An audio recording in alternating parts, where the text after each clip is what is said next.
we're going to take a look at the top 10 comic book sales on eBay for the month of December. Some surprises, a couple of raw books, a couple of Golden Age keys, up next on this video from Bronzeville Comics.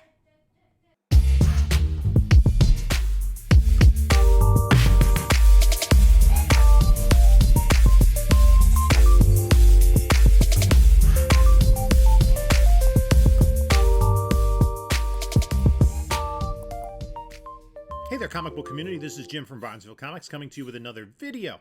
Before we get started, just a warning. It seems to have subsided, but there have been some people who have commented on my videos and have gotten a text me on Telegram response. That's not me. It's hit other more prominent YouTube channels a few months ago. If you ever get anything from me that looks suspicious, just reach out to me. My email is in the description below. Also, follow me, like, comment, subscribe, all that other stuff. Follow me on the other socials. Instagram, Bronzeville_comics. Whatnot, Bronzeville_comics. We do sales every Monday night at 10 p.m. Eastern Time.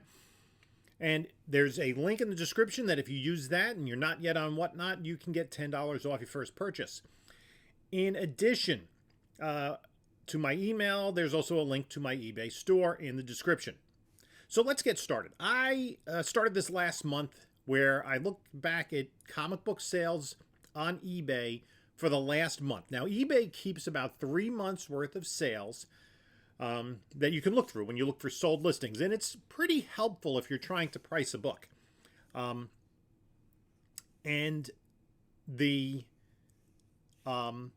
I had to scroll through quite a few listings to get to December listings. Most of the listings of the higher priced items were from October and November. So it seems that the market was a little bit slow in December, which is not unusual around the holidays.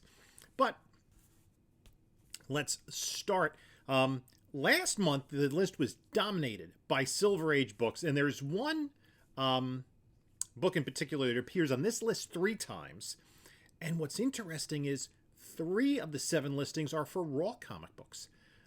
And I believe only 6 are Silver Age books. We'll start with a Silver Age book. It's raw, and it is a popular book. And it's Amazing Spider-Man #1 that sold at auction for $7,400.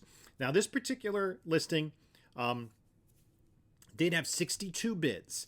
And if you look at the pictures, the book is in kind of rough shape. Now, the staples are firmly attached because you can see, which is indicative of Marvel books from that time. Often the staple placement for most of the Silver Age was not directly on the spine. It was either on the back, which is preferable usually because that limits the wear to the front cover. And almost every Silver Age comic book had a white bordered back cover. But here you can see the staples are on the front. They're firmly attached. But there's a lot of wear. My best guess on this is that it's a 2.0. There's some tearing. Oh, now a 2.0 is about graded. It's about a $10,000 book. So $7,400 is probably a fair price for this comic. But it does need a clean and a press. It's going to cost, about 3% of market values to get graded. So that's about another $210, 200 and some odd dollars. So there's more expense being put into this book. If you're a collector and you want a solid copy of ASM 1 that's cover attached, complete, probably a good thing. Now, it's always a gamble with raw books that they're not restored. Let's go to number 9 on the list. And this is a graded book. Another Silver Age key, X-Men #1 in a 3.0 with off-white pages that sold for $8,299 with just 2 bids. Now, it's in line with prices in grades above and below it recently, as well as recent prices for this book. However, this book was selling at about $10,000 several times in a 3.0 in the August to October range. So the book is down a little bit. Again, probably a decent price at $8,299. With only 2 bids, I'm going to guess that the seller probably wanted a little bit more, but I think they did okay, and the buyer got a reasonably good price. let's look at number 8 on the list, and we're going back to Amazing Spider-Man number 1. This is a graded book, a CGC 2.0, also with off-white pages, which does present pretty well. It's sold for $8,500 with just one bid. So a reasonable price. However, the previous sale back in May was for $10,200. And 4 days later, Cover Price has a sale, I guess maybe a heritage sale, 4 days later for $10,499. $2,000 more 4 days later. And a 2.5 sold in December for $7,700. So there's a lot of volatility. So a half grade higher sold for $800 less within days of this sale, and the same exact grade book sold for $2,000 more. I guess have to be careful. I guess the person who bought this book got a reasonably good deal, and the person who got the $7,700 2.5 probably got a really good deal. Don't know exactly what those books look like. Now, this does have off-white pages, which is a plus. The book presents reasonably well. In these lower grades, there can be, if you're buying the book, there can be some variability based on where the damage is. For instance, I had 2 copies of Batman 251 recently, both 6.0s. One of them had, I think it was off-white pages, and the other, off-white to white, and one had white. But I decided to keep the one that had the off-white to white because the majority of the damage was a crease on the back cover. The front cover looked significantly better. So that's something you have to consider when you're looking at these books. Now, number 7 is a book that was on the list last month and makes a reappearance. It's Wolverine number 1 from 2010, the J. Scott Campbell 1 in 25 Deadpool variant in a CGC 9.8 that went for $8,800. Now, a CGC 9.8 of this exact same book, not the same copy, the CGC registration numbers are different, sold for $17,100 in November. Almost twice as much, $8,800 to $17,100. So I'm going to guess that there aren't a large number of people that are willing to spend, $10,000 to $20,000 on this book. So, and maybe the seller saw, oh, look, this one went for $17,000, decided to try to sell theirs, and it only went for $8,800. It's just a really, I guess, expensive modern variant. I'm not sure what to make of that. It's one of 2 modern books that actually made the list. There were 2 Golden Age books. Number 6 on the list is Action Comics number 23, which sold raw for $9,300. Now, this is the first appearance of Lex Luthor. So it is a Golden Age key. It's from February of 1940. And I'm going to show a couple of pics of this book because it is a raw book. It's a nice looking book, especially when you're spending $9,300 on a raw book. There were 65 bids on this book, so it was a competitive book at auction, and it looks really great for a book from 1940. I'm estimating a 3.0 to a 4.0 would be my estimate based on looking at the pictures. Not a lot of sales of this book in grade, so it's hard to kind of estimate at a 3.0 or at a 4.0 what the actual value of the book would be if graded, but more than likely the individual purchasing the book would be looking to get it graded. Like a 3.0 last sold for $9,600 in July of 2021, and a 4.0 last sold for $14,400 in August of 2019. So on the lower end of the grading scale, that probably paid about fair market value. If it gets a higher grade, if it gets 4, maybe even a 4 or 5, you're looking at quite a profit there. So that's a little bit of a gamble. Obviously, it could use a clean and a press. Number 5 on the list is another Golden Age book, and this is a book that is a little misleading. and I'll show you this the CGC slab.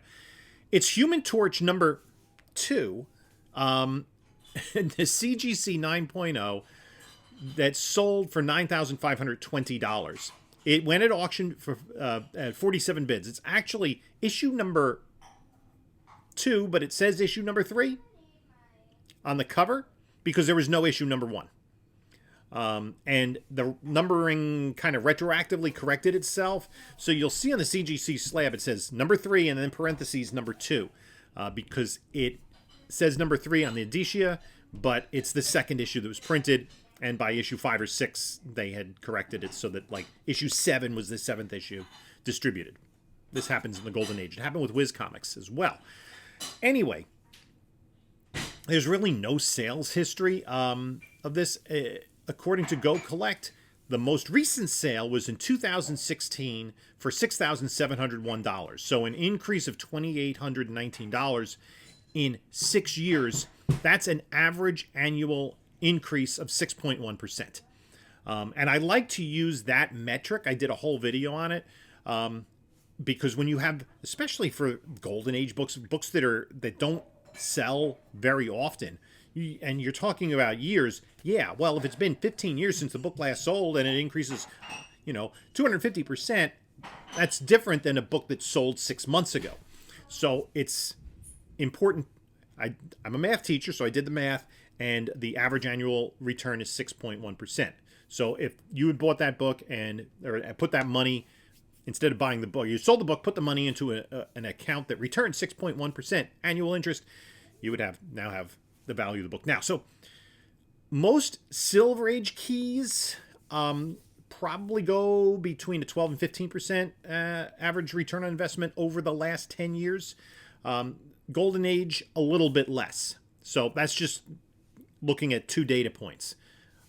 Now we move to number 4 on the list, and this is a really interesting sale. It's a lot. It was a raw lot of Amazing Spider-Man 101 through 193, all 93 issues in that run. And it sold for $9,750. It was an auction that had 38 bids. And I find this rather curious. The books were in high grade, the later books, but not as high a grade, maybe in the fine to very fine range for the first 50 books, 40 or 50 books, which is where most of the keys are. And most of your value is in Amazing Spider-Man 129, the first appearance of the Punisher. You have 121, the death of Gwen Stacy. 122, the death of Green Goblin. 101, the first Morbius. And I crunched the numbers, and it just didn't make sense to me. You really need those books, that collection, for $9,750 to make sense. I was estimating the fair market value, just doing some quick math, of maybe between $5,000 and $7,000. If the books are in the 7 to the 8-ish range on the whole, specifically looking at 129. Now, that book is about a $2,000 book in mid-ish grade, and it does grow quickly as you get into the 9s, where, like a 9 is probably a $4,000 book. The book looked pretty clean, but I think that's $9,750. I think whoever bought that lot is, if you're a collector, maybe.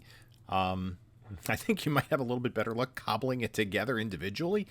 If you're looking to turn a profit on that, I'm thinking it's going to be hard to turn much of a profit. And usually people who buy raw lots are dealers who are looking to turn it around. Yeah, you get a lot of those books graded, but you need very high grades. You need most of the keys to come back in the 9s for this price of nearly $10,000 to make sense. Let's move on to number 3 on the list, and it's another raw book, another raw copy, and it's the third time this book has been on this list, and the second time it's been raw. It's a raw copy of Amazing Spider-Man #1 that at auction went for $10,544 with 17 bids. You can take a look at this. It is definitely a higher grade copy than the one that came in just a couple of $1,000s less, or about $3,000 less and change. Number 10 on the list, which was probably about a 2.0. This is, I think, minimum of 3, probably closer to a 4, which does make a little bit of sense in terms of that $10,000 price point. If you take a look at Amazing Spider-Man #1, you need, I mean, a 4 is a 3.54 in terms of recent sales is about what they paid for it, a graded book. In order for this, once you factor in cleaning and pressing and grading fees,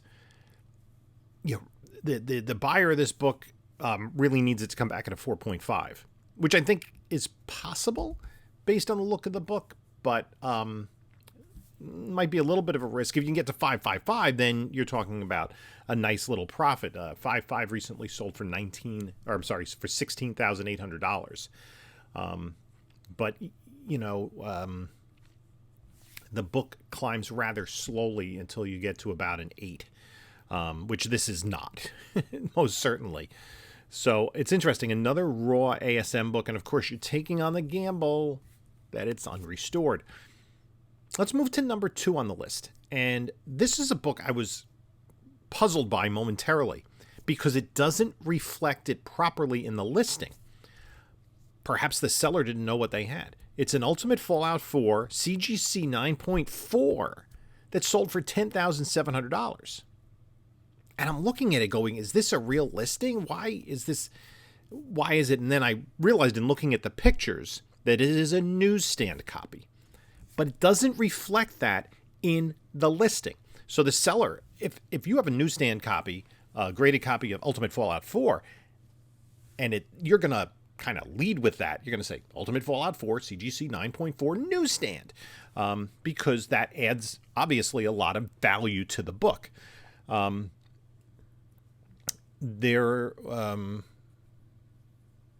It's interesting. The previous sale of a 9.4 newsstand was $8,800 in August of this year.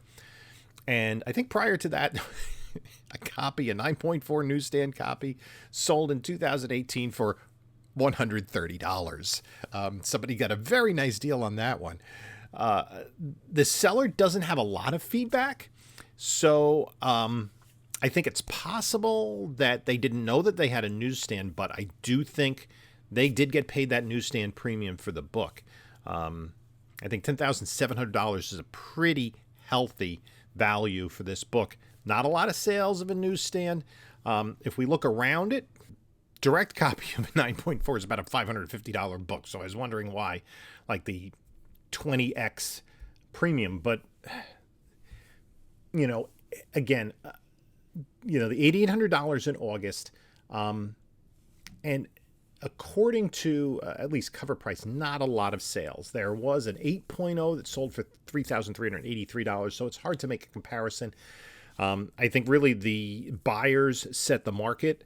I think some people thought that they were getting a deal on this early on in the bidding, and then maybe got caught up in it, thinking, because it didn't list a newsstand. And I'm sure that there were people that saw that go, wow, that's a newsstand. I'm going to bid on that and get it for a nice deal. And then maybe they got caught up in a little bit of FOMO, people who have like 10 grand to spend on a comic book, and it went for $10,700. Let me know in the comments below if you think that's a fair price or not, if you think it's a little outlandish. Now, here's another interesting thing about this list. We're going to go to number 1 on the list. Interestingly, the number 1 for December would have only been 10th on the list for November. There were 9 sales in November on eBay that exceeded the best sale in December. Maybe that tells us a little something about the comic market. We'll check back in another month to see how January compares. So the number 1 sale for the month of December on eBay was Incredible Hulk #1, a CGC 2.5 cream to off-white pages, which sold at auction for $14,450. The previous sale of this book was $16,000. So I do think that the buyer got a little bit of a deal. However, a 2.0 sold in October for $20,000. So a grade, a half grade point lower. Of course, Incredible Hulk #1 is a huge grail. One of I think the second key of the Silver Age after Fantastic Four #1 from Marvel. And one of the books that it's a little more rare to find. So there are a lot of Hulk collectors, not a lot of copies, relatively speaking, of this book.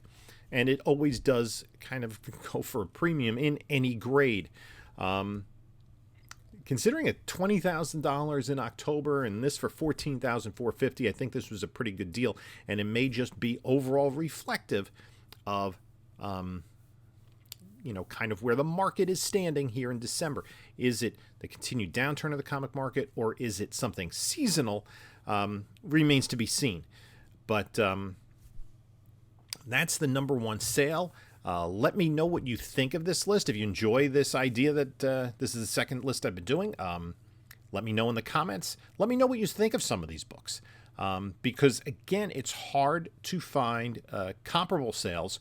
I'm looking at that #4, that Amazing Spider-Man lot of issues 101 through 193 for nearly $10,000. That seems a little hefty, a price tag to pay for that. And the fact that the Wolverine #1, the J. Scott Campbell cover, sold for nearly half of what the exact same copy book sold for a month ago. So, again, leave those comments down below. In the meantime, take a look at a couple of other videos. I'll put up here the video from last month, so you can take a look at that if you haven't already. And this is Jim saying until next time, enjoy your comics.